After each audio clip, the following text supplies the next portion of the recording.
चलिए, so good afternoon all of you. Let's start our fourth lecture of current electricity. Anushka बिल्कुल होगा, class के and में बात करते हैं. तो today's date is 21st of June. आज का डेट 21st जून है और आज हम लोग शुरू करेंगे अपना लेक्चर, फोर्थ लेक्चर. ठीक है, आज सबसे पहले हम लोग एक बार रिकॉल करेंगे. क्या करेंगे रिकॉल? रेजिस्टिविटी जो हमने लास्ट क्लास में हम लोग पढ़ रहे थे. रेजिस्टेंस तक हम पढ़ चुके थे लास्ट क्लास में, रेजिस्टिविटी हम लोग पढ़ रहे थे. हमने रेजिस्टिविटी के बारे में क्या बात किया था? हमने रेजिस्टिविटी के बारे में बात किया था कि resistivity basically m by n into E square into tau होता है. ठीक है, रेजिस्टिविटी बेसिकली दो चीजों पर डिपेंड करता है. एक चीज था नेचर ऑफ मटेरियल,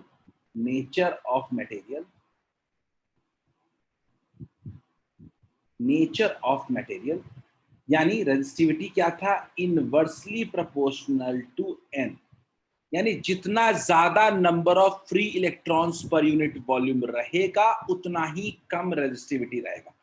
अच्छा कंडक्टर होगा तो रेजिस्टिविटी कम होगी. आगे बात. दूसरा पॉइंट हमने पढ़ा था रेजिस्टिविटी वाज इन दूसरा पॉइंट था टेम्परेचर. दूसरा पॉइंट था टेम्परेचर की क्या कहानी थी? तो हमने पढ़ा था कि resistivity is inversely proportional to temperature. तो इसका मतलब क्या था कि अगर हम लोग टेम्परेचर को इंक्रीज करेंगे तो रिलैक्सेशन टाइम डिक्रीज कर जाएगा और फाइनली रेजिस्टिविटी इंक्रीज कर जाएगा. यानी टेम्परेचर बढ़ाते हैं तो रेजिस्टिविटी इंक्रीज करता है. इसी को हम लोग अपने आज के पहले टॉपिक में इंक्लूड करेंगे, वो है temperature dependence of resistance and resistivity. आखिर टेम्परेचर पे कैसे डिपेंड करता है? ये आई थिंक हमने टॉपिक लास्ट क्लास में थोड़ा बहुत तो स्टार्ट किया था. क्या स्टार्ट किया था टॉपिक ये लास्ट क्लास में? क्या ये टॉपिक लास्ट क्लास में स्टार्ट किया था क्या? नहीं. ठीक है, तो आज हम पढ़ने वाले हैं कि आखिर टेम्परेचर के बढ़ाने पे रेजिस्टेंस कैसे इंक्रीज करता है. ठीक है, तो सिंपल सा फंडा लिखते हैं कि याद रखिएगा फाइनल रेजिस्टेंस जो होता है इज इक्वल टू या मैं अगर सीधा बोलूं, हम रेजिस्टिविटी की बात कर रहे हैं नॉट रेजिस्टेंस, तो हम लिख सकते हैं यहाँ पे कि resistivity rho final resistivity is equal to initial resistivity into 1 plus alpha delta T. एक पॉइंट का मतलब है, समझाता हूं एक. इसका मतलब क्या कहता है? इसका मतलब कहता है कि मान लीजिए इनिशियल टेम्परेचर है Ti. इस वक्त मेरी रेजिस्टिविटी भी कितनी थी? रो इनिशियल. मैंने टेम्परेचर को इंक्रीज करके बना दिया T फाइनल, तो फाइनल रेजिस्टिविटी मेरी कितनी होगी? रो फाइनल. क्लियर है? अब हमने कोई मेरे से पूछे कि चेंज इन टेम्परेचर कितना हुआ है, तो क्या बोलेंगे? Final temperature minus initial temperature. Candidate temperature लिख लिया. तो हमने क्या बोला कि मान लीजिए ये अल्फा टर्म क्या है? अल्फा कहते हैं coefficient of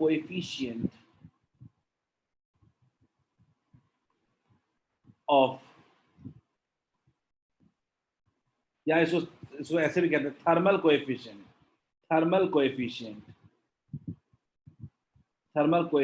of resistivity. Thermal coefficient of resistivity. Clear है? तो अब ये आपका पूरा रेजिस्टिविटी का फॉर्मूला हो गया. लेकिन मान लीजिए हमने इसमें लेंथ बाई एरिया को मल्टीप्लाई कर दिया. मान लीजिए हमने कंडक्टर के लेंथ बाई एरिया को दोनों तरफ मल्टीप्लाई कर दिया, equals to L by A into rho initial into 1 plus alpha delta T.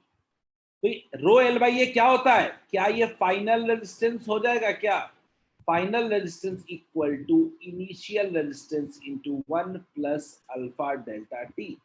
इसी से कहते हैं कि टेम्परेचर के इंक्रीज करने पे मेरा रेजिस्टेंस भी इंक्रीज करेगा. अगर रेजिस्टिविटी इंक्रीज करेगा तो साथ साथ रेजिस्टेंस भी इंक्रीज करेगा. Is this clear? क्या ये फॉर्मूला क्लियर है? मेरा रेजिस्टेंस का टेम्परेचर के साथ डिपेंडेंस का ये फॉर्मूला है.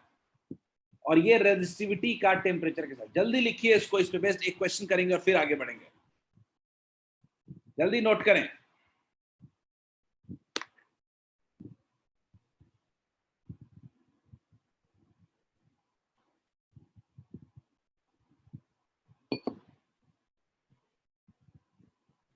Everyone note it down.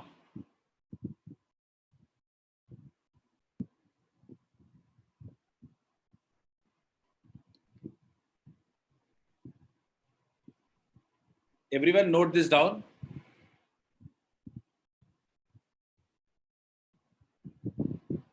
Note कर लिया? Very good. Final resistance is equal to initial resistance into 1 plus alpha delta T. That is the formula for resistance. Temperature को बढ़ाएंगे तो रेजिस्टेंस इंक्रीज करेगा।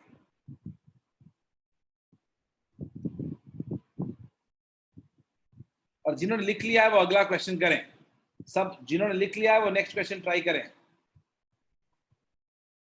Those who have written, try next question.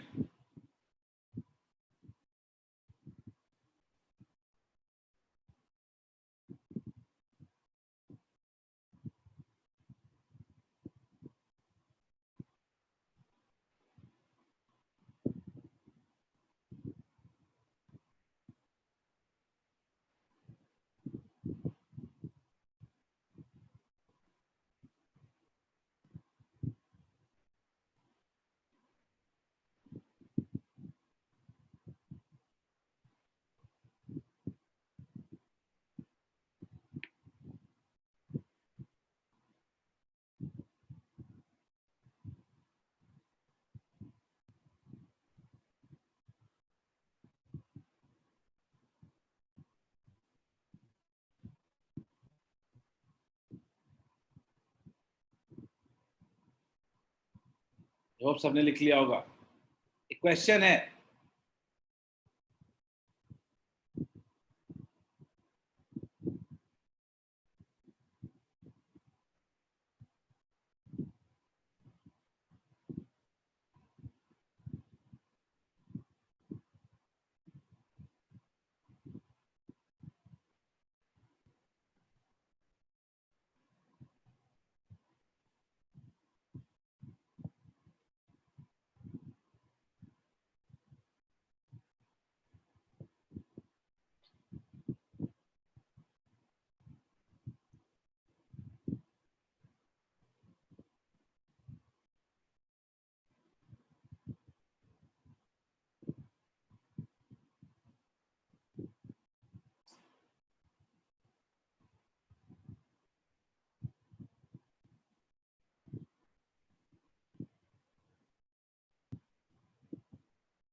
दो temperatures हैं।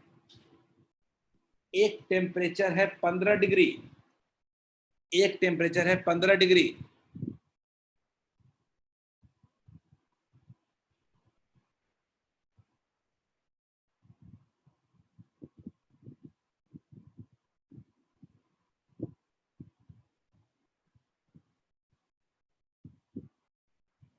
और दूसरा temperature नहीं पता है। 15 डिग्री पे वोल्टेज है अपना 200 वोल्ट और करंट भी दिया हुआ है, और करंट दिया हुआ है 10 एम्पियर।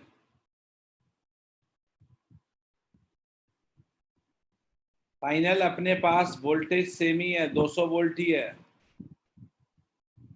लेकिन करंट अपना 5 एम्पियर हो गया है। बोलिए सब लोग, क्या क्लियर है? यही तो कह रहा है कि potential difference of 200 volt is applied to a coil of temperature 15 degree Celsius and the current is 10 ampere. तो 15 डिग्री पे वोल्टेज 200 वोल्ट और करंट 10 एम्पियर है। What will be the temperature of coil when current has fallen to 5 ampere? अब current 5 ampere हो गया है, voltage हमारा 200 volt ही है, वोल्टेज में कोई चीज नहीं, applied voltage being the same as before. तो क्या मैं दोनों केस में रेजिस्टेंस नहीं निकाल सकता हूं? तो कितना आया? 20 एम्पियर आया क्या? क्या रेजिस्टेंस, सॉरी 20 ओम आया क्या? 20 ओम, सॉरी रेजिस्टेंस कितना आया? 20 ओम आया क्या? क्या दूसरे केस में 40 ओम आया क्या? Is it clear? आर्यन देखते हैं, ऑलमोस्ट करेक्ट है, ऑलमोस्ट करेक्ट है। तो हमारे पास रेजिस्टेंस आ गया, इनिशियल आ गया, हमारे पास इनिशियल रेजिस्टेंस आ गया 20 ओम, हमारे पास फाइनल आ गया 40 ओम। तो क्या फॉर्मूला नहीं लगा लेंगे? R final equals to R initial 1 plus alpha delta T. बोलिए, कांट बी सॉल्व? आर्यन पूरी तरह सही नहीं है, थोड़ा गड़बड़ है। आपने डेल्टा टी निकाला है जो कि सही है, if I am not wrong, थोड़ा गड़बड़ है, देखते हैं। आर फाइनल इक्वल्स टू कितना हो जाएगा? 40, आर इनिशियल कितना हो जाएगा? 20, 1 प्लस अल्फा, अल्फा की वैल्यू पता है वैसे तो अपने को, डेल्टा टी। ये कैंसिल हो जाएगा कितना टाइम्स? 2 टाइम्स, तो 2 इक्वल्स टू हो गया 1 प्लस अल्फा डेल्टा टी। इस लिहाज से अल्फा डेल्टा टी का वैल्यू हो गया 1। अल्फा का वैल्यू कितना है? 1/234 इंटू डेल्टा टी का वैल्यू हो गया 1। तो हम कह सकते हैं यहाँ पे, साइड से लिख रहा हूँ इधर, डेल्टा टी का वैल्यू हो गया 234 डिग्री। बोलिए अनुष्का, 234 डेल्टा टी आया। डेल्टा टी कितना है? T final minus initial 15 degree equals to 234, कितना हो गया? 249 degree Celsius. Is this clear to all of you? मैंने बोला कि दो केस से हमने दोनों बार का रेजिस्टेंस निकाला। रेजिस्टेंस क्या हुआ है? रेजिस्टेंस इंक्रीज किया है। इसका तय मतलब है कि टेम्परेचर भी क्या हो रहा है? इंक्रीज कर रहा है। Is it clear? क्या इज इट क्लियर? रेजिस्टेंस अगर इंक्रीज कर रहा है, इसका साफ मतलब है कि टेम्परेचर भी इंक्रीज कर रहा है। ये मेरा इनिशियल था, इनिशियल, और ये मेरा फाइनल था। क्लियर है क्या? तो आर फाइनल लिख दिया और आर इनिशियल लिख दिया into 1 plus alpha delta T. क्या सबको क्लियर है ये क्वेश्चन?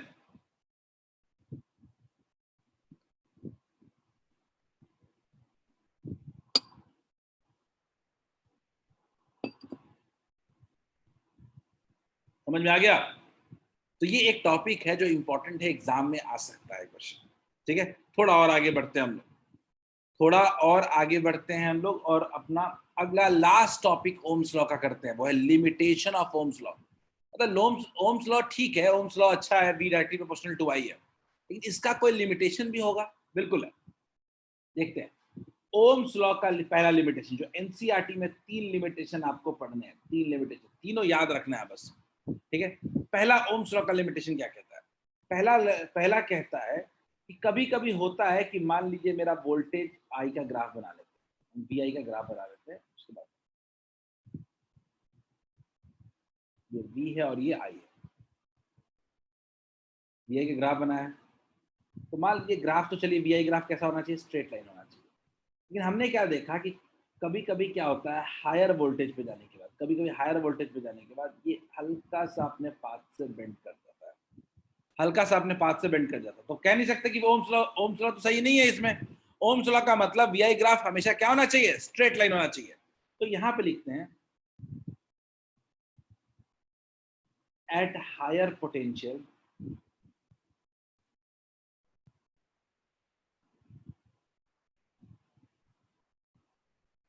V ceases का मतलब stops, V ceases to be proportional to I, proportional to I। Higher potential पे सीजेस का मतलब होता है, मैं ब्रैकेट में लिख दे रहा हूं, stops, stops to be proportional to I। Clear है? हायर पोटेंशियल पे, क्लियर है? इसका फिगर मैंने बनाया हुआ है। ये मेरा फर्स्ट लिमिटेशन हो गया, ये मेरा पहला लिमिटेशन हो गया। अब हम बात करते हैं ओम्स लॉ के दूसरे लिमिटेशन के बारे में। कहा ओम्स लॉ फेल हो जाता है? ओम्स लॉ फेल हो जाता है सेमीकंडक्टर्स में, इन सेमीकंडक्टर्स।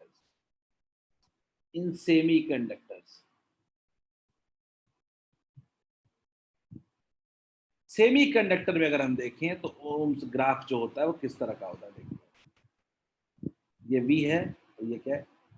ये V है और ये I है। इसमें सेमीकंडक्टर उल्टा ड्रॉ करते हैं और जो ग्राफ होता है वो कुछ ऐसा होता है। क्या ये डायरेक्टली प्रोपोर्शनल है? क्या बताओ, आप बताओ, ओम्स लॉ फॉलो हो रहा है क्या? ओम्स लॉ फॉलो हो रहा है क्या? आप बताइए। एग्जाम्पल है, एग्जाम्पल सिलिकॉन, गैलियम आर्सेनाइड, इन सबों में क्या होता है? इन सबों में Ohm's law don't hold true, Ohm's law not valid. कह सकते हैं यहाँ पे Ohm's law not valid. Is it clear? आगे देखते हैं हम लोग। लास्ट एक्सेप्शन वो क्या होता है? व्हेन पोलैरिटी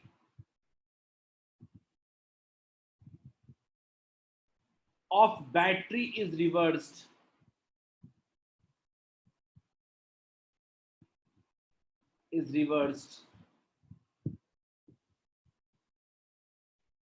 Ohm's law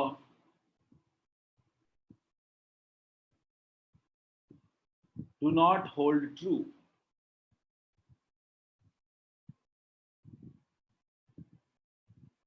ये भी एग्जाम्पल सेमीकंडक्टर्स में ही होता है। सेमीकंडक्टर में मतलब समझाता हूं।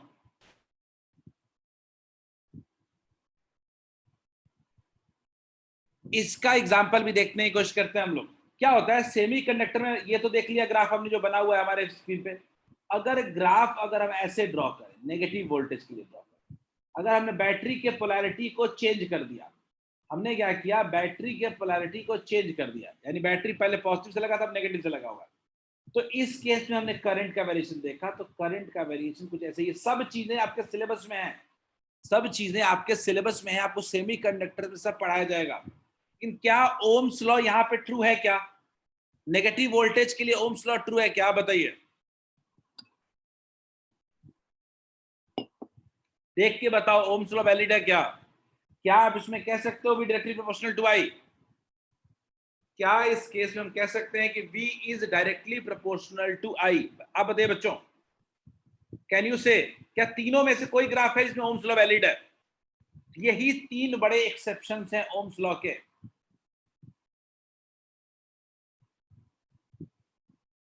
Is this clear?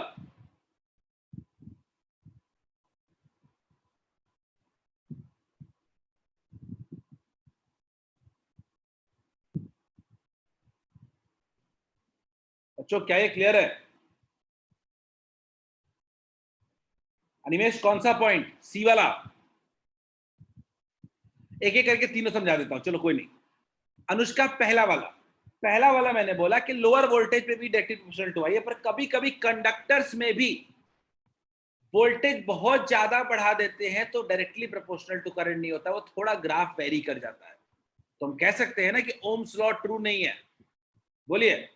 दूसरा, सेमीकंडक्टर में अगर आपने पॉजिटिव वोल्टेज लगाया हुआ है तो हम देखते हैं कि अगर हम वोल्टेज को बढ़ाते हैं तो करंट डायरेक्टली प्रोपोर्शनल नहीं होता। एक सर्टेन लेवल तक तो करंट ऑलमोस्ट जीरो होता है, ऑलमोस्ट जीरो होता है। इसको बाद हम लोग नाम भी देंगे, नी वोल्टेज कहते हैं इसको हम लोग।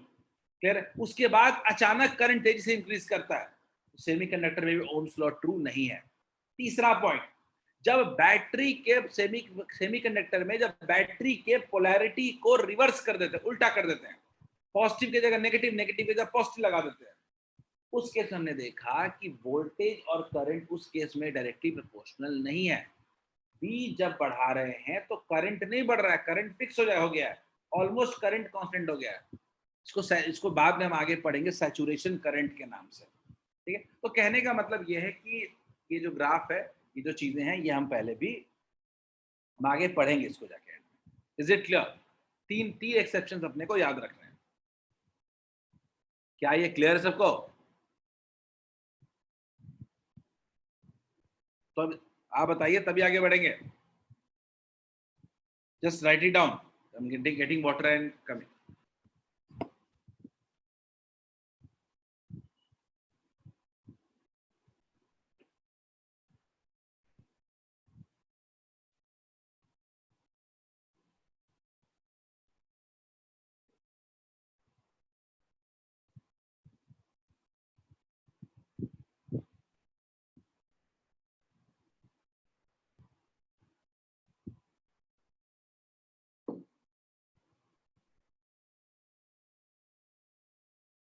चलो बच्चों, अभी बड़ा इंटरेस्टिंग टॉपिक पढ़ने वाले हैं, जो कि आपको तुरंत अभी याद हो जाएगा. टॉपिक आपको वो है कलर कोडिंग.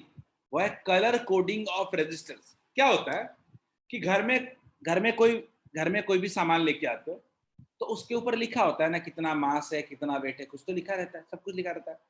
उसी तरीके से हर कंडक्टर जो भी वायर लेते हो, उस वायर का भी रेजिस्टेंस होता है. तो उस वायर में भी रेजिस्टेंस को लिखना पड़ेगा. मान लो कि एक मैं पतले से वायर में रेजिस्टेंस लिखूंगा, तो क्या देख पाओगे क्या उसको? अब बताओ, क्या आप उसको देख पाओगे क्या आपने ब्लाइंड नेकेड आई से? क्या आपके लिए आसान है क्या एक पतले से वायर पे छोटे छोटे अक्षरों में लिख दूं अगर कि 20 तो आपको दिखेगा क्या? नहीं. ये आसान नहीं होता है देख पाना. तो हमने सोचा कि अगर अपने को किसी वायर पे रेजिस्टेंस लिखना है, तो लिखने के लिए हमने क्या किया, कुछ आसान मेथड ढूंढा जाए. तो एक ऑब्जर्वेशन था कि कलर जो होता है ना, बड़े आसानी से पढ़ा जा सकता है. कलर कलर तो हमने सोचा कि कलर का यूज किया जाए, और उसके लिए हमने क्या किया, कलर कोडिंग. किसी भी मार्केट में कोई भी रजिस्टर होता है, हर रजिस्टर पे आपको कुछ कलर के स्ट्राइप्स मिलते हैं. इवन प्रैक्टिकल लैब्स में अगर आप कभी गए अगर, या 10th में भी आपने देखा होगा, तो कोई रजिस्टर आप देखते हो तो रजिस्टर, हर रजिस्टर के ऊपर में कुछ कलर के स्ट्रिप्स लगे होते हैं, पतला पतला होता है. वो कलर ही बताता है कि कितना रेजिस्टेंस है. आप देखते हैं कैसे. तो हम क्या करते हैं कि किसी भी कंडक्टर में 4 कलर का स्ट्रैप्स दिखा दो. 4 कलर का स्ट्रैप्स बना, 4 पैरेलल कलर, बिल्कुल कंटिन्यूअस 4 पैरेलल कलर्स हो गए. ठीक है. यही चारों कलर मेरा पूरा का पूरा रेजिस्टेंस बताएंगे. कैसे समझते हैं? तो इसके लिए एक रूल सीखना पड़ेगा आपने. वो रूल क्या है, देखते हैं. B B Roy B B Roy B Roy of Great Britain of Great Britain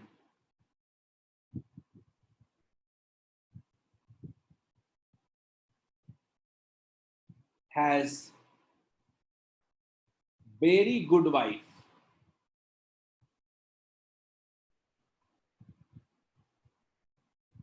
Has very good wife. इसको याद रखना है. B B Roy of Great Britain, B B Roy of Great Britain has very good wife. समझते हैं इसको क्या कहता है. ये पहला बीबी क्या रिप्रेजेंट करता है समझते हैं. ये रिप्रेजेंट करता है, पहला बी ब्लैक. ब्लैक. दूसरा बी रिप्रेजेंट करता है ब्राउन. बीबी का फुल फॉर्म क्या हो गया, ब्लैक ब्राउन.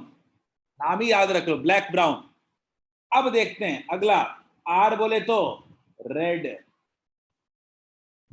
ओ बोले तो ऑरेंज, और वाई मतलब yellow. BB Roy of Great Britain मतलब ग्रीन. ब्रिटेन का मतलब ब्लू. वी का मतलब वायलेट. जी का मतलब ग्रे. ये मतलब वाइट. Is it clear?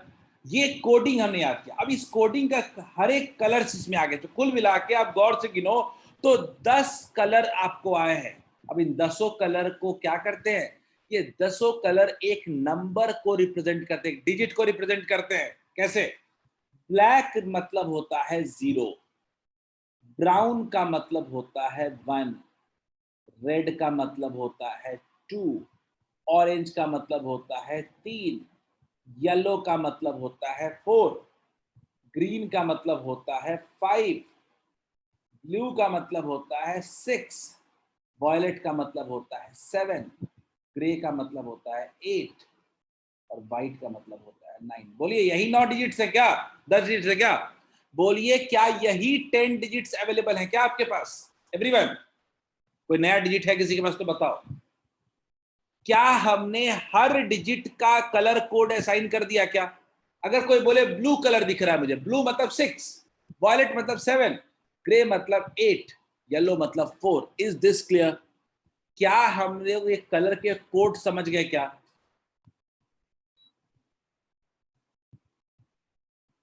अब आपके मन में सवाल आता है कि सर इस कलर कोड्स का करेंगे क्या हम लोग? तो कलर कोड्स का यूज करेंगे कैसे, देखते हैं। तो ये जो 4 कलर के स्ट्रिप्स दिख रहे हैं आपको, उन चारों स्ट्रिप्स में याद रखिएगा नेमिंग करते हैं हम लोग। पहला 3 का एक्स वाई और जेड, याद रखिएगा। पहले तीनों का नेमिंग करते हैं हम लोग एक्स वाई और जेड। क्या होता है एक्स वाई जेड समझने की कोशिश करते हैं। याद रखिएगा, कभी कलर को देख करके अगर रेजिस्टेंस बताना हो, तो रेजिस्टेंस लिखते हैं हम लोग एक्स वाई, सीधा एक्स और वाई नंबर बन गया है, plus minus, sorry, into X Y into 10 to the power Z. याद रखिएगा X Y into 10 to the power Z. ये 3 जो होता है एक्स वाई जेड, ये रेजिस्टेंस को शो करता है। लेकिन क्योंकि रेजिस्टेंस में एरर होने के भी चांसेस है, रेजिस्टेंस में कभी कभी क्या होता है, मेरे को एरर भी मिल जाता है। तो एरर को शो करने के लिए हम लोग एक टॉलरेंस लेते हैं। टॉलरेंस का मतलब होता है कि इतना अप एंड डाउन, नीचे ऊपर नीचे जा सकता है। तो ये टॉलरेंस कितना है समझने की कोशिश करते हैं। याद रखिएगा इस फोर्थ कलर के लिए, याद रखिएगा फोर्थ के लिए 3 और कलर का यूज किया जाता है। गोल्ड, गोल्ड, अगला होता है सिल्वर, उसके बाद होता है सिल्वर और उसके बाद होता है नो कलर। याद रखिए गोल्ड जनरली शो करता है 10%, सॉरी 5%। गोल्ड शो करता है 5%, सिल्वर शो करता है 10% और नो कलर शो करता है 20%। तो याद रखिएगा प्लस माइनस जो फोर्थ होता है वो होता है टॉलरेंस, टी। इसको रिप्रेजेंट करते हैं हम लोग टी से। एक्स वाई जेड टी, 4 चीजें हैं, याद रखिएगा एक्स वाई जेड टी, 4 चीजें। एक्स वाई जेड तो नंबर रिप्रेजेंट करेगा और आखिरी वाला टॉलरेंस शो करता है। याद रखिएगा टी जो होगा वो इन्हीं तीनों में होगा, गोल्ड सिल्वर या नो कलर में। गोल्ड सिल्वर या नो कलर में। मैं एक एग्जांपल देके दिखाता हूं अनुष्का। याद रखिएगा ये होता कैसे है। तो हम लोग कंडक्टर, जो हमारा एक वायर होता है, कंडक्टर रेजिस्टर होता है, उस रेजिस्टर पे 4 कलर के स्ट्रिप्स बना देते हैं।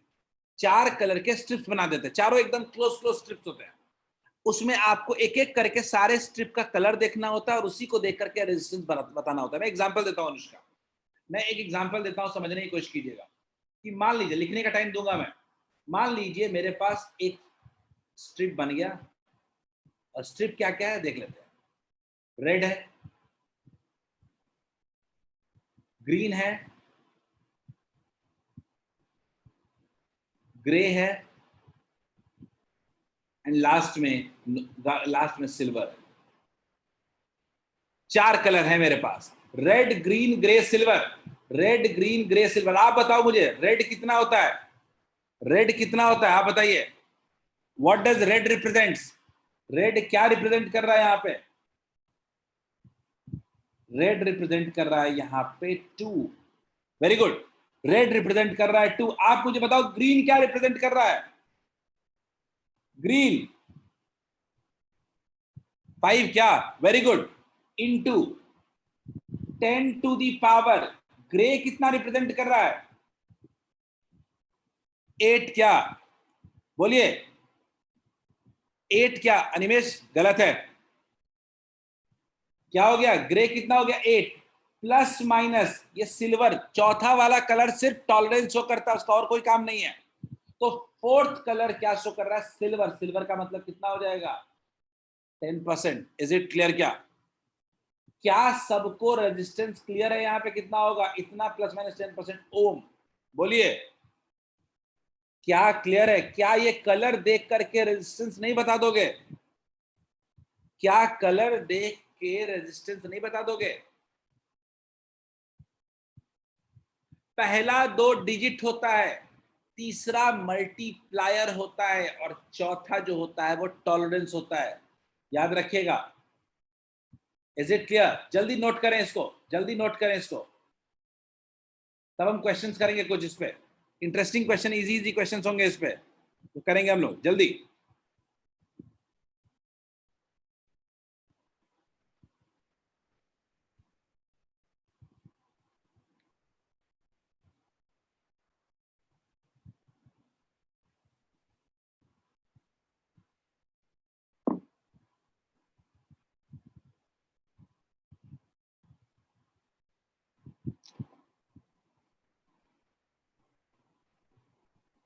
रिवांश 2.5 कैसे होगा रिवांश? मैंने बोला क्या? मैंने बोला डिजिट कितना होता है, एक्स वाई होता है ना, एक्स पॉइंट वाई थोड़े होता है। अनुष्का बोलिए। सर यहाँ पे कलर शो करता है। हाँ तो जो नंबरिंग होता है उसको कोई मल्टीपल सब्ट्रैक्शन नहीं करेंगे, बस लिख देंगे। हाँ, जैसे आपको 2 और 5 लिख दिया तो इसका मतलब कोई मकसद और उसका मल्टीप्लिकेशन इसका नहीं। मकसद और उसका सॉल्व करना नहीं, इसका मकसद बताना है कि मैंने वायर दिया आपको, इस वायर का रेजिस्टेंस कितना है, कलर देख के इसका रेजिस्टेंस बता दो, और कुछ नहीं है। Okay sir. कलर कोडिंग है, कोडिंग है ये सिर्फ।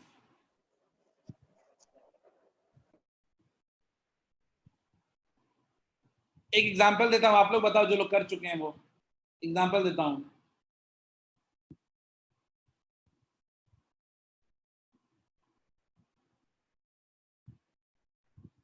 Brown, violet, red, red, gold. एक क्वेश्चन दिया हूं आप लोग को, ब्राउन, वॉयलेट, रेड, गोल्ड, जल्दी बताइए सब लोग। Brown, violet, red, gold. Brown, violet, red, gold, जल्दी बताइए इसका रेजिस्टेंस।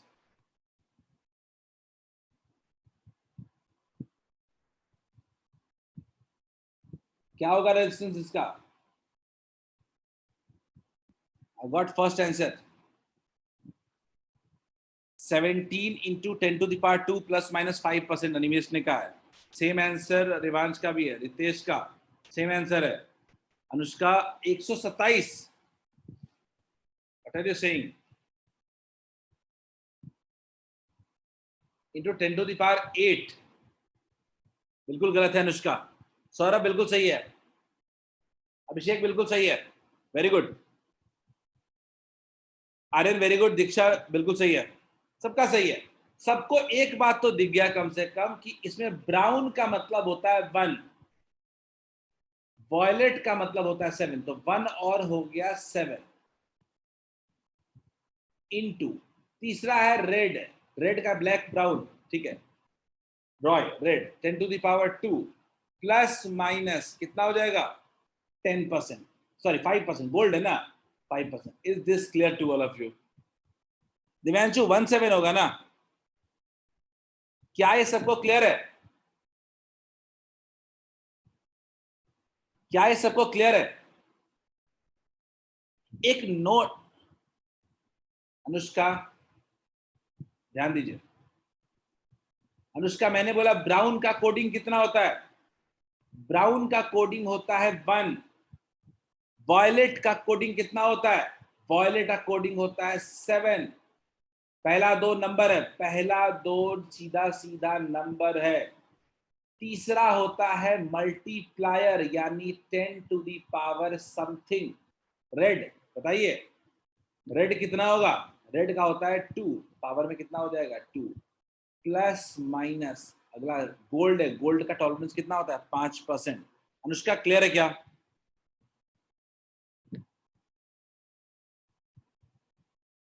आर्यन बिल्कुल, ये हमेशा 4 कलर के ही कॉम्बिनेशन से बनेगा। पहले 2 कलर डिजिट्स होते हैं, तीसरा मल्टीप्लायर होता है और चौथा टॉलरेंस होता है। याद रखिएगा, याद रखिएगा, नोट करके बता रहा हूं, नोट करके एक इंपॉर्टेंट पॉइंट बता रहा हूं। गौर से देखिए, हर जगह मल्टीप्लायर यानी पावर जो है पॉजिटिव आ रहा है, लेकिन इसके लिए 2 आपको और हेल्प दिए गए हैं। वो हेल्प क्या है आपका? वो हेल्प दिया गया है आपको कि याद रखिए कि इफ मल्टीप्लायर का यानी थर्ड वाला कलर अगर अगर गोल्ड हो जाए, मल्टीप्लायर कलर गोल्ड हो जाए, इसका मतलब कि 10 टू द पावर -1 लिखिए। और अगर सिल्वर हो जाए तो 10 टू द पावर -2 लिखिए। ये दोनों हम लोग एक्स्ट्रा है थोड़ा सा, याद रखिएगा कि जनरली पावर पॉजिटिव होता है, लेकिन कभी अगर नेगेटिव पावर को शो करना हो तो थर्ड स्ट्रिप जो होता है उसमें गोल्ड और सिल्वर यूज कर सकते हैं। बोलिए क्लियर है क्या? एक एग्जांपल देता हूं, देखिएगा। मान लीजिए हमने एग्जांपल बोला इसके लिए ग्रीन, ऑरेंज, सिल्वर, गोल्ड, मान लीजिए ऐसा कुछ हो गया। तो देखो पहला दो में दिमाग नहीं लगाना, पहला दो क्या है, ग्रीन ऑरेंज है। तो ग्रीन ऑरेंज का मतलब क्या है, ग्रीन कितना होता है 5 हो जाता है, और ऑरेंज का कितना हो जाता है 3 हो जाता है, इनटू तीसरा कलर में हमारा बेसिक कलर नहीं है, सिल्वर दे दिया है। सिल्वर का मतलब पावर होता है नेगेटिव, कितना हो जाएगा 10 to the power -2, plus minus वही हो गया। गोल्ड का कितना परसेंटेज होता है 5% होता है। Is this clear to all of you? क्या सबको ये लॉजिक भी क्लियर है क्या?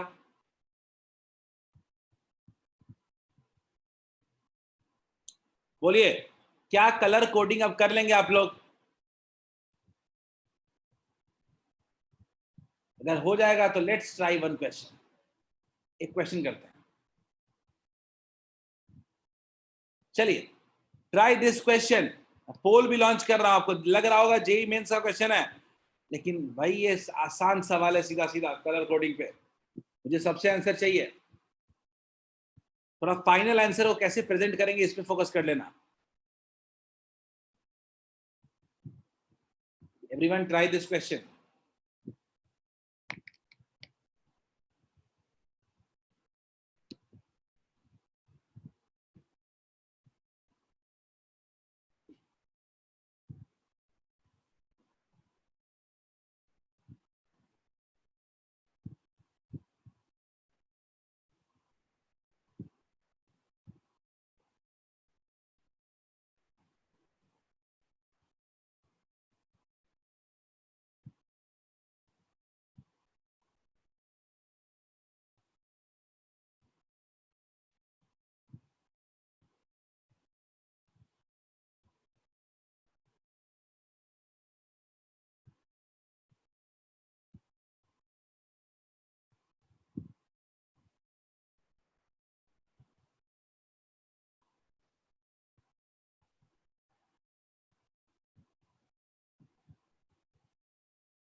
अभी तक हमारे पास 4 रिस्पॉन्स है, out of which 2 are correct. Everyone try this.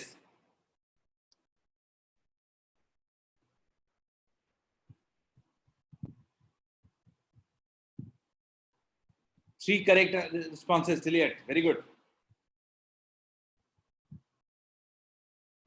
आप अभिषेक सही है, दिव्यांशु गड़बड़ है, अनिमेश सही है। आप गलती एंड स्टेप में भी कर रहे हो, क्या लिखने में, प्रेजेंट करने में गलती कर। Divyanshu very good.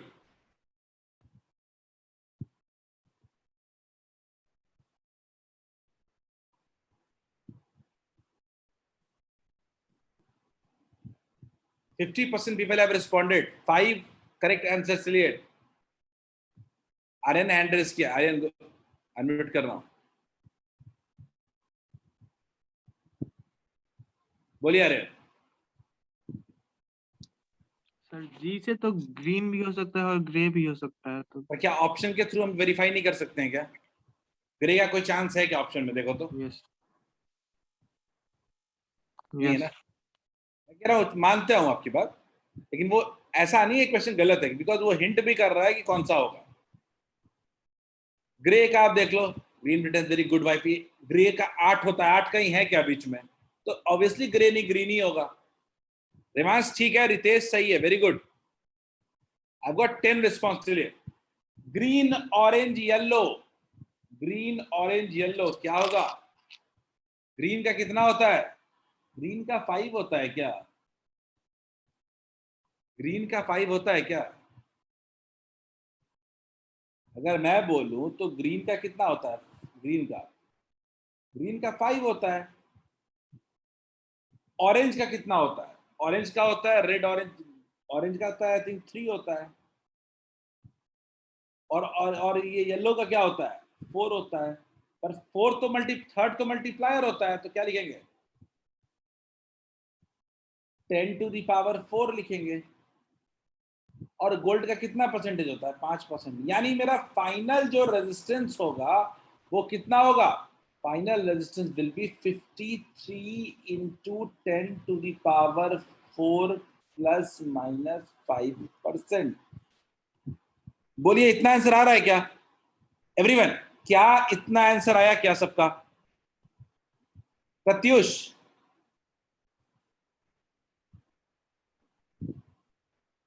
Prakash, you are not responding. Not got any response today. Pratyush, Amrit, waiting for your response. Tamanna, आपका आंसर अभी तक नहीं आया. निखिल,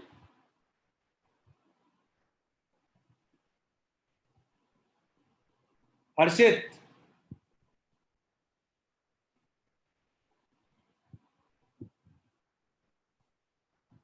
ठीक है, ये अपना हो गया, ओम हो गया. अब मैं इसको और क्या लिख सकता हूं? तो मैं इसको 530 into 10 to the power 3 लिख सकता हूं, या 53 किलो ओम लिख सकता हूं. क्लियर है क्या? कौन सा ऑप्शन होगा? ऑप्शन होगा डी. क्लियर है? अच्छा ठीक है, Tamanna be active on chat as well. चलिए अगला question. This question everyone try this. Everyone try this question. Everyone can answer. ये भी जेई का क्वेश्चन है, बट कलर कोडिंग का बेसिक सवाल है. बोर्ड्स में भी आ सकता है सेम क्वेश्चन, और बोर्ड्स में आते भी हैं.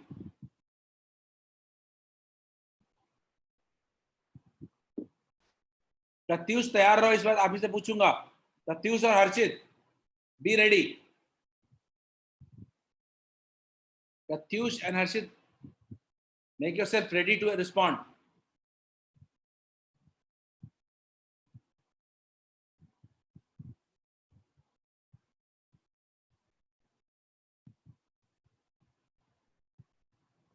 आप पोल पे रिप्लाई करें. बाकी लोग पोल पे रिप्लाई करें.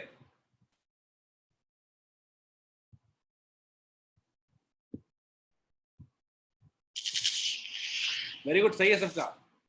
काफी सही रिप्लाई दिया अभी तक.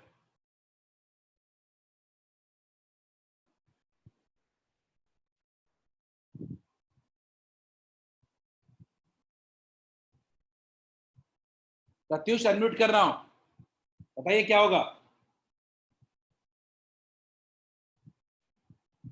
प्रत्युष, प्रकाश अनम्यूट करें. Yes sir. बताइए क्या होगा इसका?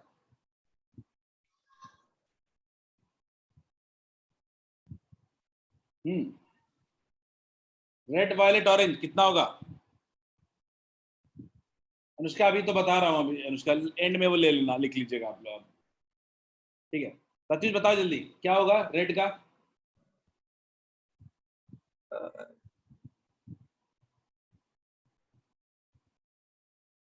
क्या लिखोगे आप? बताओ, आंसर बताओ इसका. नहीं पता सर. क्या प्रत्युष? नहीं पता सर. बिल्कुल क्लास में पढ़ नहीं रहे हो फिर तो, मतलब प्रत्युष ध्यान बिल्कुल नहीं है क्लास में, क्योंकि ऐसा तो मैंने कोई चीज बताया नहीं. और अगर नहीं पता तो डाउट क्यों नहीं पूछा Pratyush? This is high level of insincerity or non-seriousness. Because I will be talking to your parents by today evening. Next, Harshit, unmute कर रहा हूं.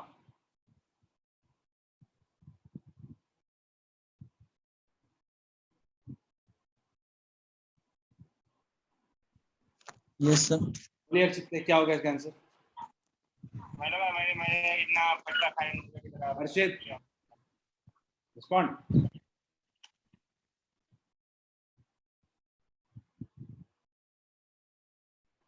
हर्षित अनम्यूट कर रहा हूं फिर से, last time, I will not unmute you again. बोलिए हर्षित, क्या होगा?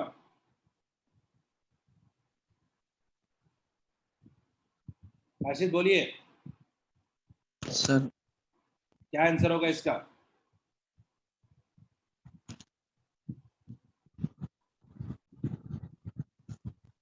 कितना टाइम लगेगा इसमें हर्षित? हर्षित कलर कोडिंग में कितने कलर्स हमने यूज किए हैं अभी तक? ये सर कितने कलर यूज किए हैं अभी तक कोडिंग में हमने? 4 चार टोटल कितने डिजिट्स यूज किए हैं अभी तक हमने?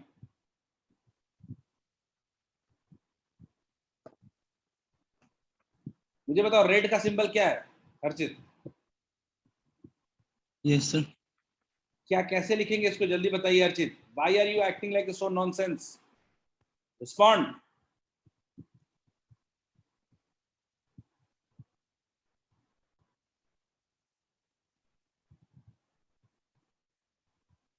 Harshit, I am removing you, and today I will be talking to your parents and with fitness. You are not, you have just lost your seriousness. और मैं ऐसे बच्चों को मैं चाहता नहीं हूँ कि board exam they, just they must fail ahead only. I'm removing you. चलो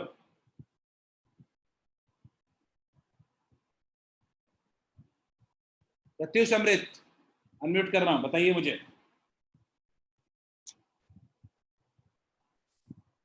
यस सर। बताइए मुझे कैसे लिखेंगे इसको? सर नहीं पता। ठीक है प्रत्युष, आई थिंक प्रत्युष आप लोग टाइम वेस्ट कर रहे हो क्लास में सिर्फ, and I will be strictly talking to your parents because you are just losing your parents money and time both. I am strictly, because इससे आसान चीज अभी तक कुछ नहीं पढ़ाई गई है और आप क्लास में सिर्फ अपना और अपने पेरेंट्स का टाइम वेस्ट कर रहे हो। यू मस्ट लीव स्टडीज, आपको पढ़ाई छोड़ देना चाहिए और घर बैठना चाहिए। अभी you are just wasting your parents time and money.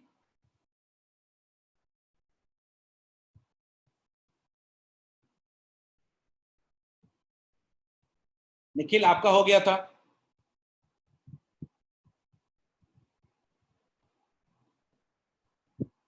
Nikhil unmute कर रहा हूं, चलो ठीक है आगे बढ़ रहा हूं। And Pratyush, doing same to you all as well. चलिए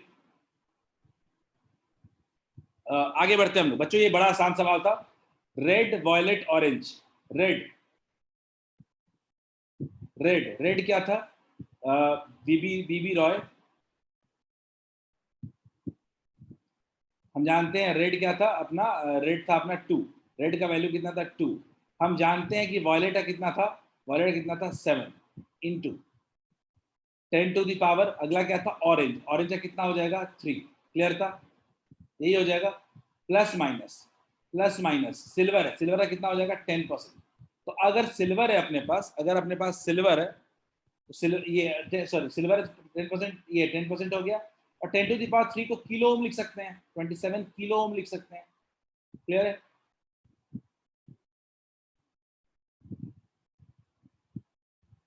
चलिए आगे बढ़ते हैं।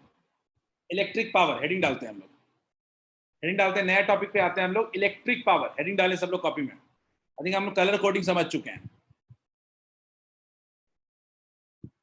तो यार टाइम वेस्ट करना है, क्यों मेरा भी वेस्ट कर रहे हो? मैं तो कुछ बोलता नहीं हूँ, लेकिन इसका मतलब थोड़े कि टाइम वेस्ट कर लोगे पूरी तरह से। यार पढ़ लो थोड़ा सा।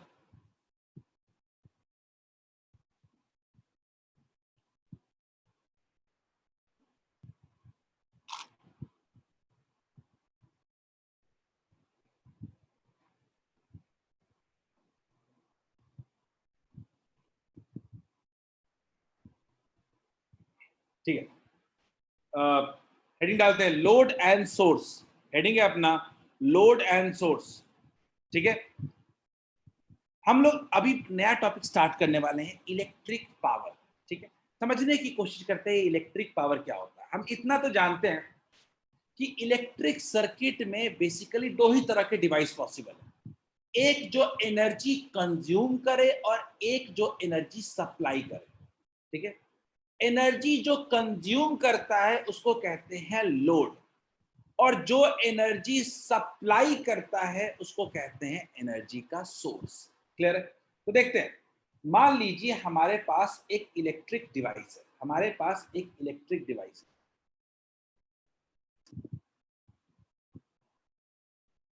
इलेक्ट्रिक डिवाइस है, ठीक है, इलेक्ट्रिक डिवाइस है।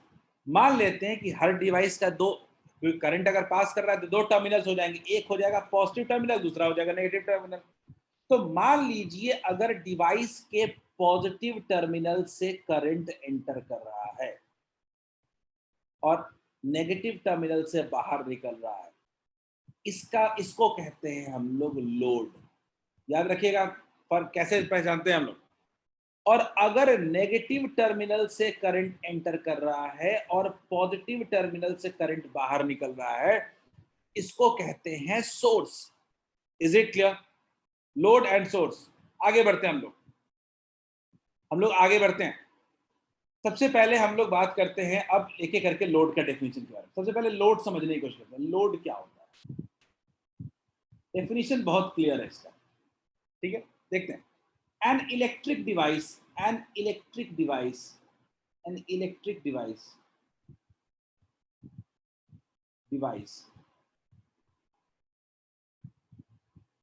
in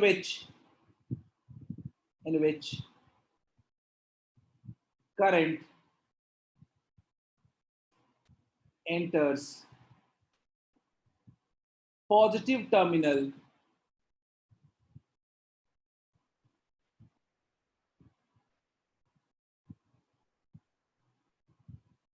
of device।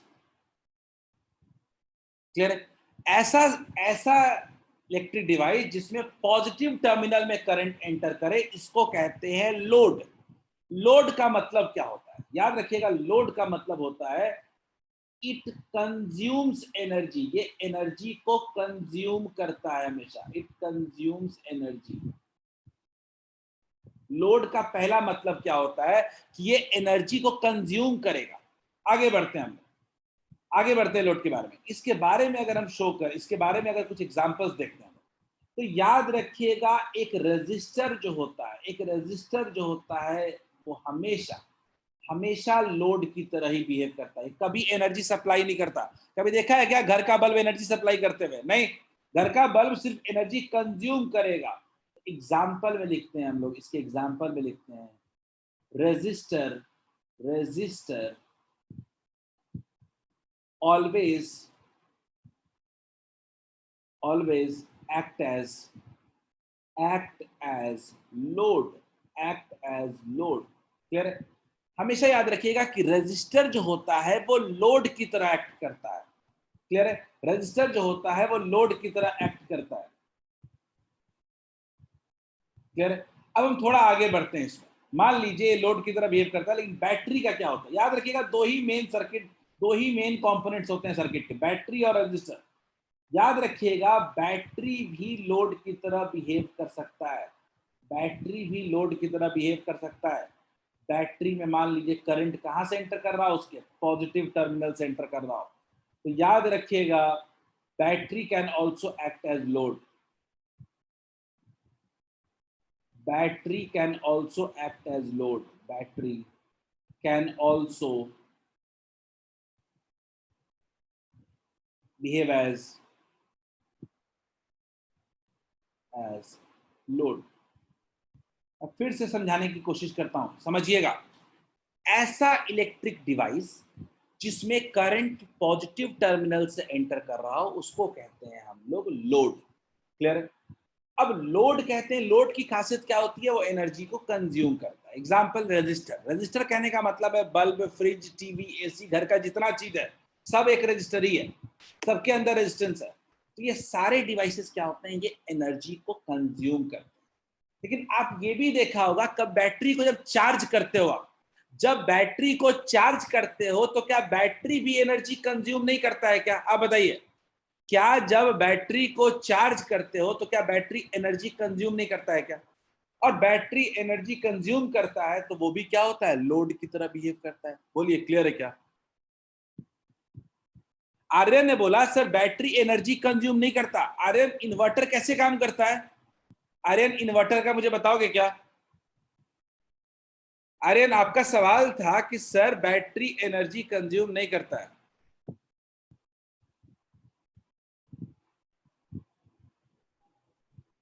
Is it clear? Animesh आपने बोला कंज्यूम नहीं करता है करके थोड़ा एनर्जी कन्वर्ट करता है, जो भी करता हो, बट इट एनर्जी, ये एनर्जी को क्या करता है? ये एनर्जी सप्लाई तो नहीं करता, ये एनर्जी को यूज ही करता है। ये बाहर से सप्लाई किए गए एनर्जी को अनिमेश यूज करता है, ये सप्लाई तो नहीं करता ना एनर्जी। तो लोड ऐसे चीज को कहते हैं जो एनर्जी को खा यूज करे, सिर्फ it do not produces it. Clear है? घर में जो आपका इन्वर्टर है, जब लाइट होता है, जब बिजली होती है घर में, तो वो एनर्जी कंज्यूम करता है, तो वो लोड होता है। लेकिन जैसे ही लाइट जाता है आपका, वो इन्वर्टर क्या हो जाता है, एनर्जी देना शुरू करता है, वो बन जाता है सोर्स। क्लियर है क्या? तो इन्वर्टर लोड भी बन सकता है और सोर्स भी बन सकता है जरूरत पड़ने पर। क्या ये पॉइंट क्लियर है सबको? क्या सबको लोड क्लियर है क्या? आज के बाद, बिल्कुल आज के बाद क्या हम लोड का मतलब समझ लेंगे क्या? ऐसा डिवाइस जो एनर्जी को कंज्यूम करता हो। क्लियर है? ना कि सप्लाई करता हो। अगला देखते हैं, सोर्स। समझते हैं source.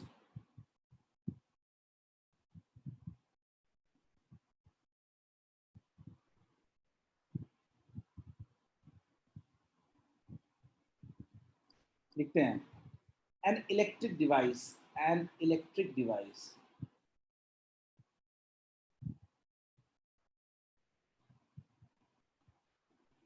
which consumes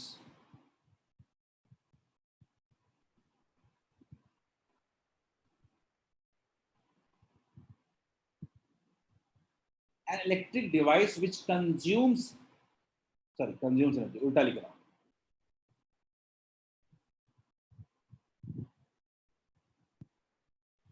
Electric device in which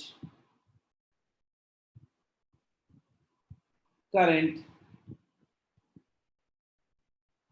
enters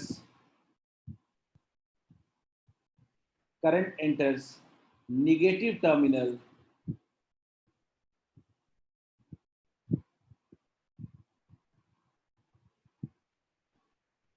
ठीक है? आगे इसके बारे में लिख सकते हैं, it supplies it supplies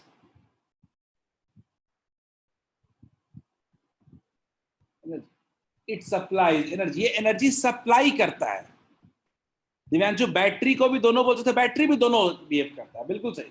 battery, देखिएगा दिव्यांशु ध्यान से देखिएगा, अभी आपका इस सवाल का जवाब देता हूं। मैं एक एग्जांपल देने की कोशिश करता हूं, एक एग्जांपल देता हूं, देखिएगा। अगर मान लीजिए आपका बैटरी कुछ ऐसा है,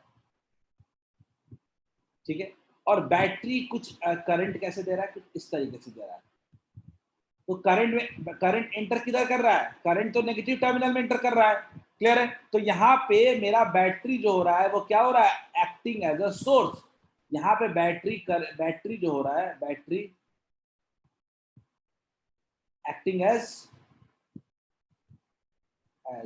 सोर्स। इज इट क्लियर क्या? एक बैटरी जो होता है वो सोर्स की तरह भी और लोड की तरह भी बिहेव कर सकता है, लेकिन याद रखिएगा रेजिस्टर जो होता है वो सिर्फ और सिर्फ लोड हो सकता है, वो कभी सोर्स नहीं हो सकता। क्या सबको क्लियर है? Is this clear? जल्दी लिख ले इसको।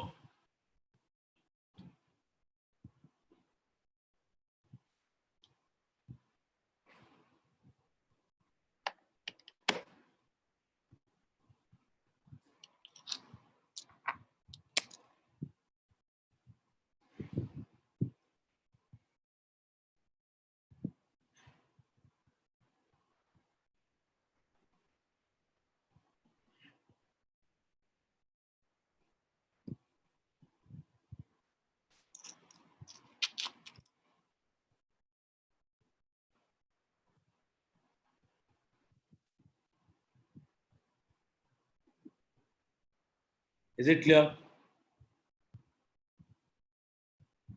स्लाइड नीचे करो थोड़ा सा, चलो जल्दी लिख लो, लिख लो, पहले इसको लिख लो फिर उसके बाद दूसरा लिख लेना। चलो जल्दी लिख लो इसको, लोड और सोर्स समझ में आना चाहिए।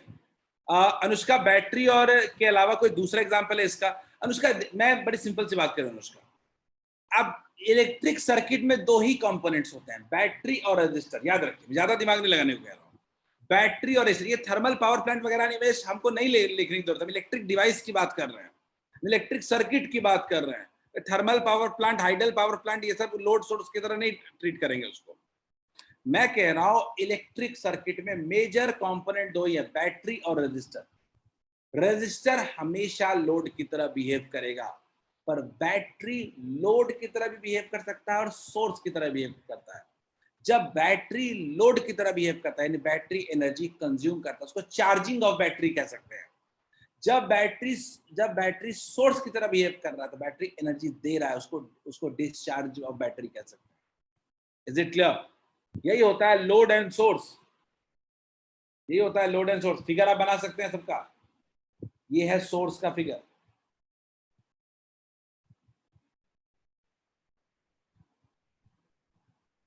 लिख लिया तो बताना।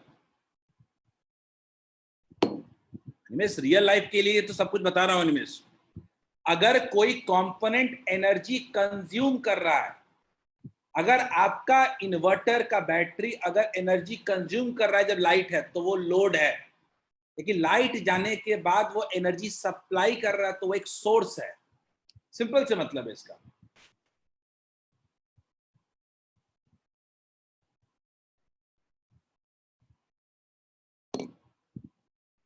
फोन का बैटरी बेस्ट एग्जांपल है, फोन का बैटरी बेस्ट एग्जांपल है। लेकिन कुछ बैटरी ऐसे भी होती है जो नॉन चार्जेबल होती हैं, घड़ी का बैटरी, तो वो क्या होता है, वो सिर्फ सोर्स हो सकता है, वो लोड कभी एक्ट ही नहीं कर सकता लोड की तरह। क्लियर है? जल्दी आगे बढ़ रहा हूं मैं, लिखिए जल्दी, थोड़ा लिख लीजिए फिर हम आगे बढ़ेंगे।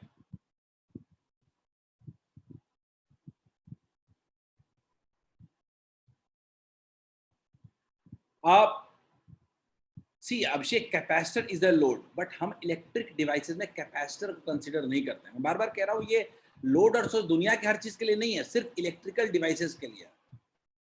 और हम इलेक्ट्रिकल डिवाइसेस में कैपेसिटर को इन सर्किट नहीं ले रहे हैं।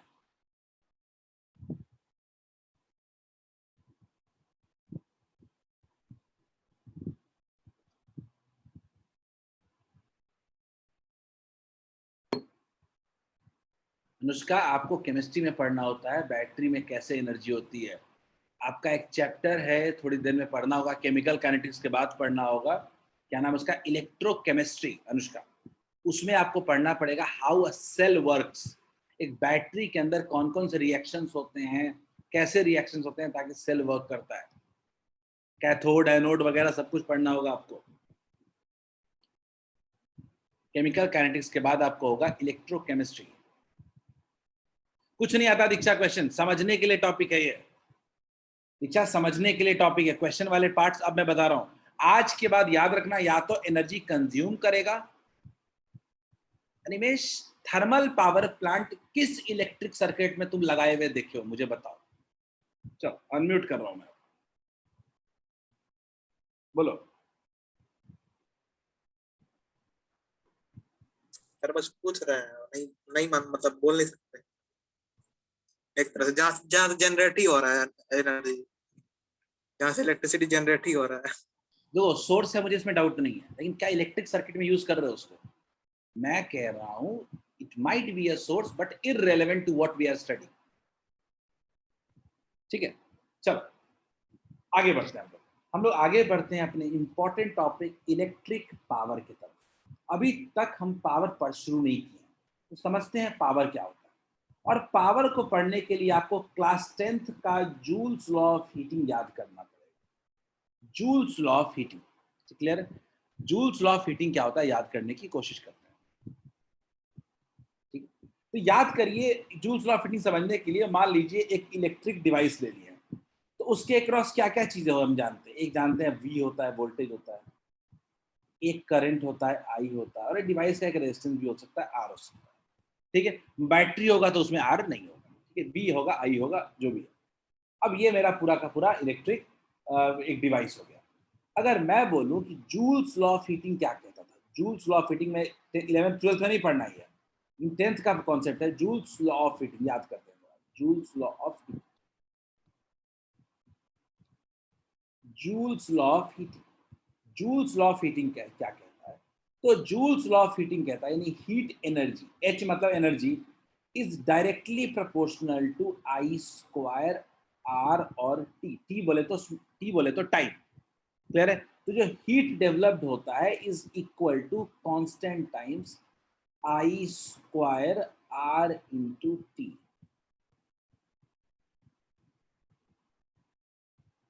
यहां पे कांस्टेंट का जो वैल्यू होता है वो 1 होता है, कांस्टेंट का वैल्यू क्या होता है? 1 होता है, क्लियर है? तो जो हीट डेवलप्ड होता है H is equal to I square R into T, heat developed equals to I square R T। Is this clear? याद करिए हमने हीट डेवलप पढ़ा है, ये 10th में ही पढ़ा था हमने, किसी भी अगर रेजिस्टर के थ्रू हीट डेवलप निकालना है तो क्या होगा? I स्क्वायर R2, कंज्यूम हुआ कि सप्लाई हुआ ये नहीं जानते, वो तो सोर्स और लोड की तरह देख लेंगे। एनर्जी का फॉर्मूला क्या है? I स्क्वायर RT किसी भी डिवाइस के क्रॉस। अगर मैं बोलूं इसको और क्या लिख सकते हैं इसको, तो याद करिए आपने खुद ये फॉर्मूले लिखे हैं। अगला होता था VIT, heat develop equals to होता था VIT, और एक और फॉर्मूला इसी से निकला था, वो कितना था? क्या था? Heat develop equals to V square by R into T। Clear है? हीट डेवलप्ड के 3 फॉर्मूले हमने क्लास 10 में पढ़े थे, और यहीं से शुरू होती है कहानी अपने इलेक्ट्रिक पावर की। इलेक्ट्रिक पावर के डेफिनेशन। इलेक्ट्रिक पावर क्या कहता है? इलेक्ट्रिक पावर कहता है it can be defined as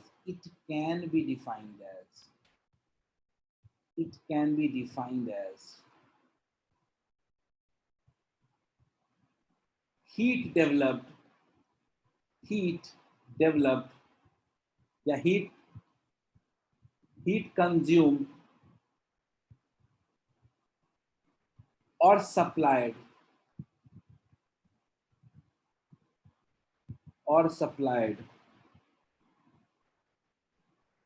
by electric device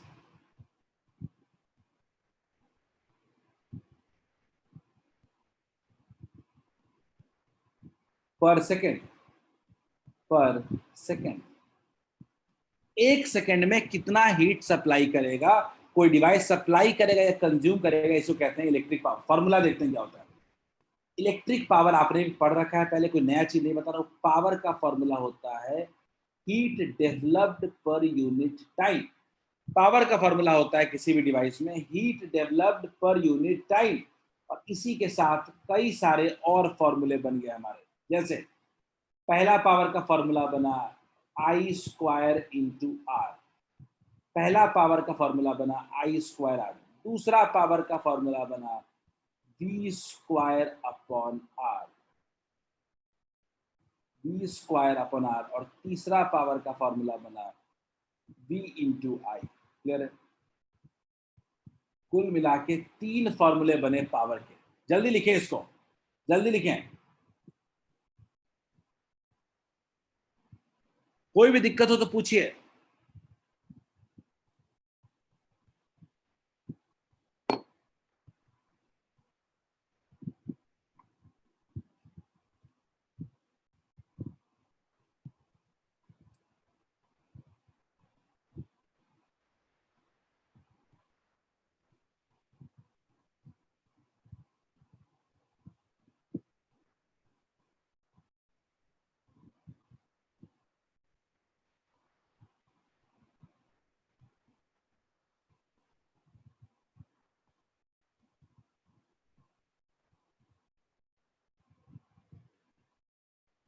जल्दी नोट डाउन करें सब कुछ।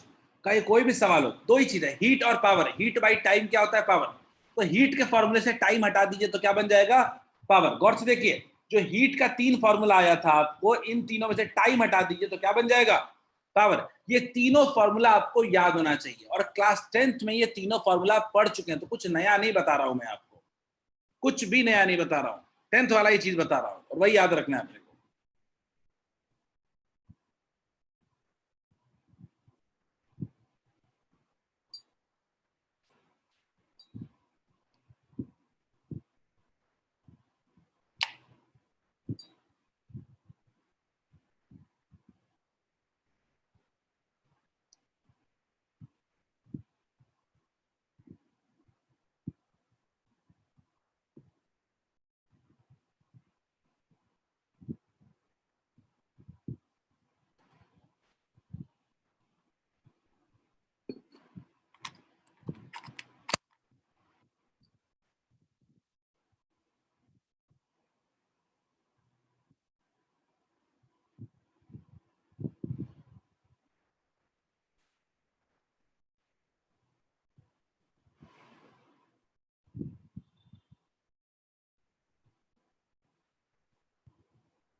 Still giving you 30 seconds more.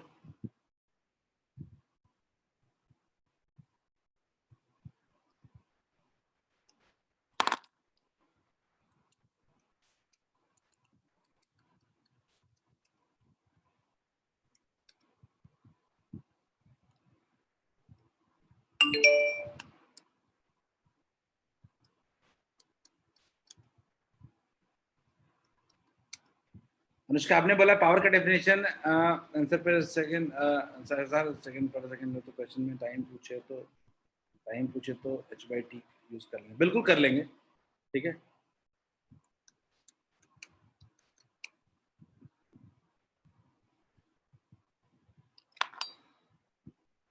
बिल्कुल निकाल लेंगे।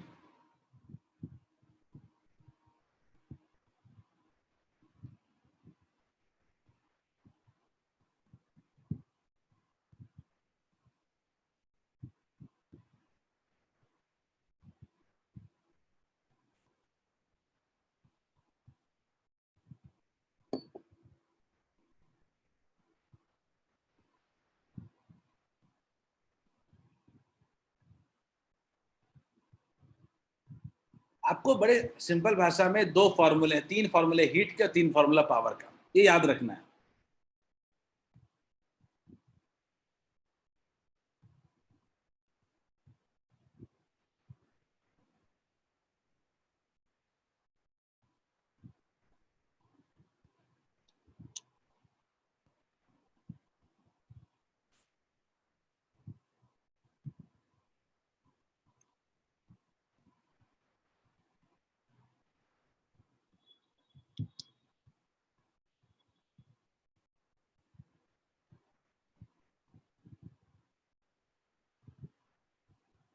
लिख लिया होगा, कितना लिखोगे? चलो, मैं अभी तक जो हमने बताया वो क्या बताया? अभी तक हमने बोला फॉर्मूला, जो बोला अभी तक हमने पावर का और हीट का। यहीं से एक सवाल और आता है, power rating of a device. याद करो, घर में कोई भी बल्ब, फैन, टीवी, फ्रिज कुछ भी लाते हो तो गौर से अगर देखोगे तो उस हर चीज में एक रेटिंग दिया रहता है। रेटिंग क्या होता है?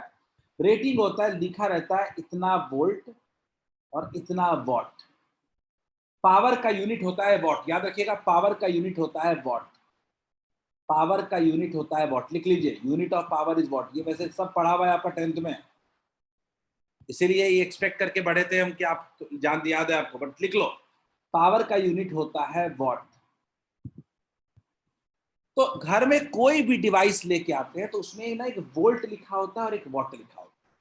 ये क्या कहना चाहता है? ये कहना चाहता है कि if potential difference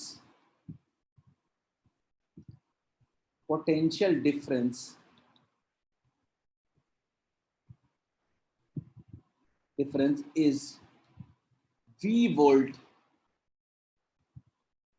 then power developed is W watt। गौर से देखिएगा इस बात को, बड़ा इंपॉर्टेंट पॉइंट बता रहा हूं आपको। घर में कभी कभी आप 25 वॉट का बल्ब लेके आते हैं तो आपके दिमाग में बैठ जाता है कि वो 25 वॉट का बल्ब जो है वो 25 वॉट पावर प्रोड्यूस करता है। ये गलत बात है। 25 वाट बल्ब कभी भी आप लेके आओ तो आप ये भी देखो कि उसके साथ कितना वोल्ट दिया हुआ है। जनरली आपके हर डिवाइस में 220 वोल्ट मिलता है आपको। तो अगर बल्ब का अगर रेटिंग है, इसको कहते हैं बल्ब की रेटिंग। तो बल्ब का अगर रेटिंग दिया हुआ है 25 वॉट टू 20 वोल्ट, इसका मतलब है कि जब वोल्टेज 220 वोल्ट होगा तो पावर 25 वॉट होगा। तो वोल्टेज कम करेंगे तो पावर कम हो जाएगा। घर में नहीं देखते हो, वोल्टेज कम होता है तो क्या इलेक्ट्रिसिटी कम नहीं हो जाता है? क्या क्या बल्ब की इंटेंसिटी कम नहीं हो जाती है क्या? क्योंकि पावर कम हो जाता है। वोल्टेज बढ़ने पे पावर बढ़ जाता है। ये नहीं कह रहा है कि इतना प्रोड्यूस होगा, वो कह रहा है इतना वोल्ट पे इतना प्रोड्यूस होगा। Is this clear to all of you? क्या मेरी बात सबको क्लियर है? यानी कहने का मतलब कि अगर बल्ब में 220 वोल्ट का पोटेंशियल डिफरेंस देंगे तो 25 वॉट का पावर प्रोड्यूस होगा। तो आज के बाद अपने को कभी भी रेटिंग दी जाए किसी डिवाइस की, तो पहला चीज समझना, इससे इसका रेजिस्टेंस निकालने की कोशिश करें। रेजिस्टेंस सबसे पहले इस डिवाइस का आप रेजिस्टेंस निकालें। रेजिस्टेंस कैसे होगा समझते हैं। याद रखिए, पावर इक्वल्स टू, आप फॉर्मूला जानते हैं, V स्क्वायर अपॉन R। तो R इक्वल्स टू कितना हो जाएगा? V square upon P। कह रहे थे ना इतने वोल्टेज पे इतना पावर होगा, तो रेजिस्टेंस कितना हो जाएगा? V square upon P। याद रखिएगा, रेटिंग का पहला कंक्लूजन यही निकालना चाहिए आपको। घर में आप जाके टीवी, फ्रिज, एसी जितने हैं घर में आपके, सबकी पावर रेटिंग आप निकाल, सबका रेजिस्टेंस निकाल सकते हैं रेटिंग देख करके। आप सब में रेटिंग लगा हुआ है, जाके देखिए आप घर में। आज सारे फ्रिज को देखिए, आप टीवी को देखिए, कुछ डिवाइस आए होंगे, मोबाइल में देखिए, सब में रेटिंग दिया हुआ है। सब में दिया हुआ है इतना वोल्ट इतना वॉट दिया हुआ है। तो आप उस डिवाइस का रेजिस्टेंस कैलकुलेट कर सकते हैं। और रेजिस्टेंस तो वोल्टेज से बदलेगा नहीं, रेजिस्टेंस तो हमेशा क्या रहेगा? सेम ही रहेगा। बोलिए, क्लियर है क्या? Is this clear? क्या आपको रेटिंग क्लियर है? एक डिवाइस की रेटिंग का मतलब क्या होता है? मैं इस एग्जांपल में लेके आता हूं आपको। इस एग्जांपल में इस बल्ब का रेजिस्टेंस निकालता हूं, क्या हो जाएगा? V square 48400 by 25। नहीं निकाल लेंगे, इतना ओम हो जाएगा। बोलिए, is this clear to all of you? बच्चों, क्या ये क्लियर है? तो अभी तक हमने दो ही चीज पढ़ा। एक तो सारा फॉर्मूला पढ़ा। फॉर्मूला क्या क्या था? सारा फॉर्मूला में पढ़ा, power equals to VIT equals to V square by R into T। Sorry, power बता रहा हूं ना, पावर में नहीं, क्या हटाया था? V इंटू I हो जाएगा बस, V स्क्वायर बाई R हो जाएगा equals to I square R हो जाएगा। ये पावर का यही फॉर्मूला है। हीट में टाइम से मल्टीप्लाई कर लेते हैं और कुछ नहीं। डन हो गया। जल्दी से एक दो सवाल कर लेते हैं और फिर आगे बढ़ेंगे। जितने लोगों ने लिख लिया वो क्वेश्चन सॉल्व करें, बाकी लोग अच्छे से लिखें इसको। Power rating of a device, ये आपको 10th में भी पढ़ना होता है। अभिषेक 10th का याद है? आज के बाद किसी भी डिवाइस में अगर रेटिंग दी जाए तो पहला फोकस आपका होना चाहिए रेजिस्टेंस। उसके बिना काम नहीं चलेगा। जल्दी से एक दो छोटे छोटे क्वेश्चंस करेंगे और आज का क्लास खत्म करेंगे।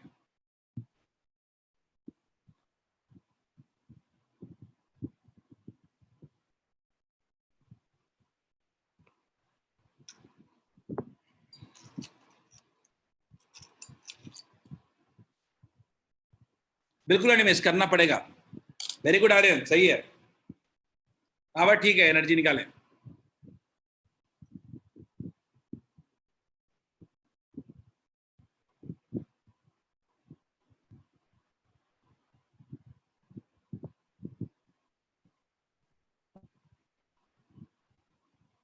दीक्षा, पावर सही है, एनर्जी में फोकस करें।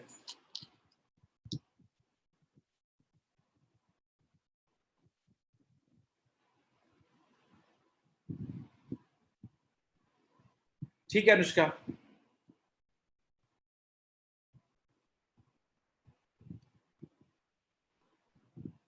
आपको देखना है क्या क्या चीजें दी गई हैं। नहीं आर्यन गलत है। अच्छा आर्यन ठीक है, ठीक है। ठीक है, जूल में नहीं निकाले फिर ठीक है। तमन्ना सही है, अभिषेक सही है।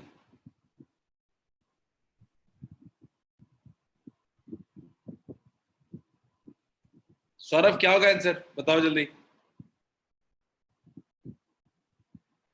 रितेश, निखिल सही है, very good. Himansh very good.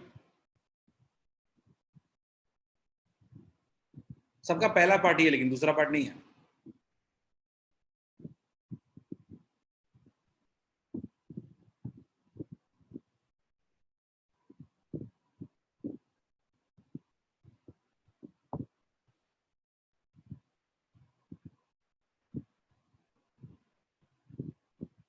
काफी टाइम लग रहा है।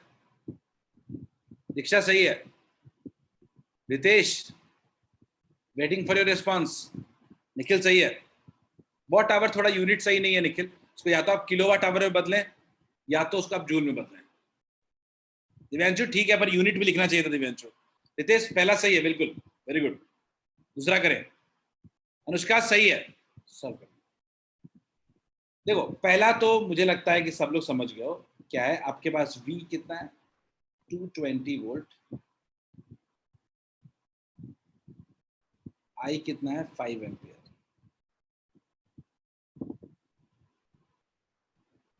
तो पावर इक्वल्स टू कितना होता है, V into I, that is 1100 watt. That's close and done. Anyways ठीक है, सही है। अब बात आती है एनर्जी की। एनर्जी क्या होता है, पावर इंटू टाइम होगा। कुछ लोगों ने क्या किया है कि 1100 इंटू टाइम कितना ले लिया, 2 आवर ले लिया, और यूनिट क्या बना दिया, वॉट आवर। और फाइनली कितना बन गया, 2200 वॉट आवर बन गया। फिर क्या किया, इसको किलोवाट आवर में कन्वर्ट कर दिया। यही किया है क्या, 2.2 किलोवाट आवर। बोलिए, यही किया सबने क्या। इसके बाद मैं किसी दूसरे लोगों ने ये किया है, क्या है, पावर इनटू टाइम, जूल में लाने की कोशिश की है। तो जूल में लाने के लिए आपको टाइम को सेकंड में कन्वर्ट करना पड़ेगा। बिल्कुल सही। तो पावर कितना हो जाएगा, 1100 वॉट है, और टाइम को सेकंड में 2 इंटू 3600, ये क्या हो जाएगा, जूल। आंसर कितना आ रहा है, क्या मल्टीप्लाई करने के बाद 792 1 2 3 3 4 आ रहा है क्या 7.92 into 10 to the power 6 joule आएगा क्या। दोनों निकाल सकते हैं, दोनों सही है। Is this clear to all of you, क्या सबको क्लियर है।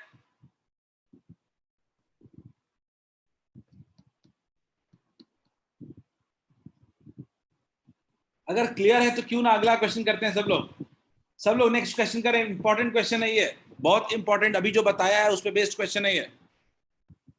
And hopefully we'll end the class with on this note. हम लोग इसी क्वेश्चन के साथ एंड करेंगे क्लास को। Everyone do this question.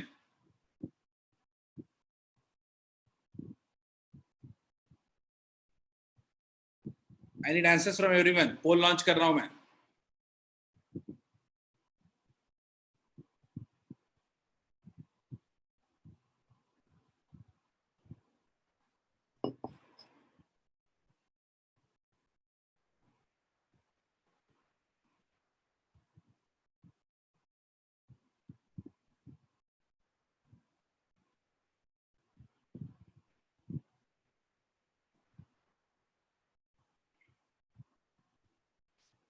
Last question for the day, सब लोग अच्छे से ट्राई करें।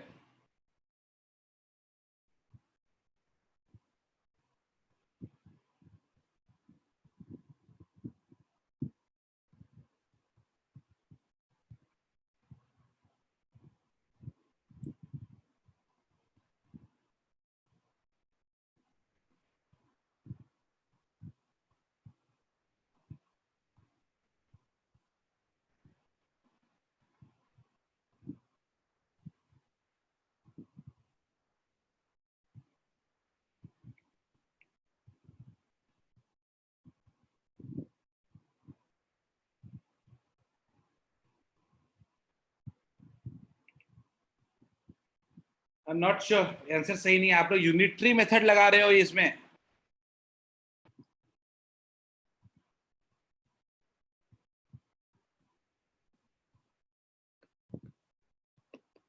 आप लोग यूनिटरी मेथड लगा रहे हो, ये इसी वजह से आंसर गलत है। रिवांश बिल्कुल सही है, very good. I've got only one answer, correct answer till yet from Rivansh. Tamanna, very good. Nikhil, very good. Aryan, very good. Anushka गड़बड़ है। I've got 4 correct answers. निमेश गलत है। आप लोगों ने वही गलती की जो मैंने बोला था बचने के लिए। आप लोगों को मैंने बोला था कि कभी भी रेटिंग दिए जाए, या कोई रेटिंग का मतलब कोई हिसाब दिया जाए कि इतना वोल्ट पे इतना पावर, वो रेटिंग ही एक तरीके का। तो पहला काम आपका फोकस होना चाहिए रेजिस्टेंस निकालना, उसके बिना कोई उपाय नहीं है। Everyone just find out the resistance. Resistance कितना होगा? रेजिस्टेंस कितना होगा? याद करिए, V square upon P। Resistance कितना आया जल्दी बताओ। दीक्षा सही है, मुझे जल्दी बताओ सब लोग रेजिस्टेंस निकाल के इस सर्किट से। मुझे आप बताओ इस सर्किट से रेजिस्टेंस निकाल के जल्दी से। Just tell me resistance.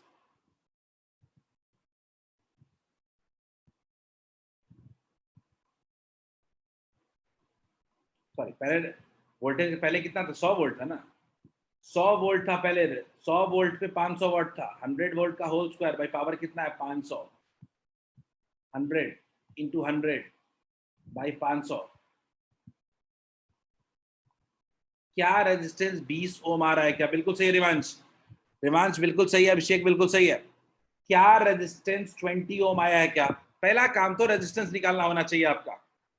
Resistance आपका निकल गया। अगला देखते हैं।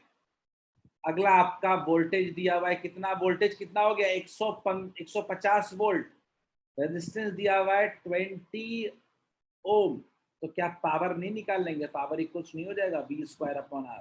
बोलिए कितना होगा? 150 इंटू 150 बाई 20 कितना हो जाएगा? 75 हो जाएगा। 75 इंटू 15 कितना हो जाएगा? 1125 वॉट।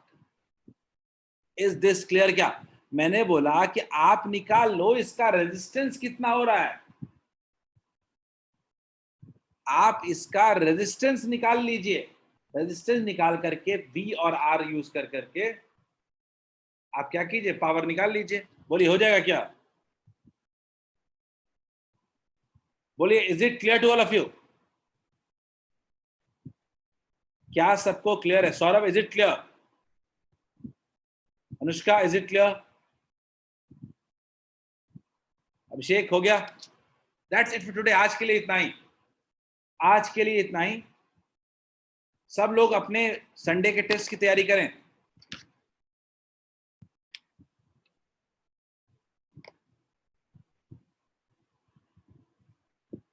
यार आर्यन, रिवाइज करना कितना चाहिए? देखो पहले तो रिवाइज करने के बारे में अगर बोलो, जस्ट एक second give me to stop recording.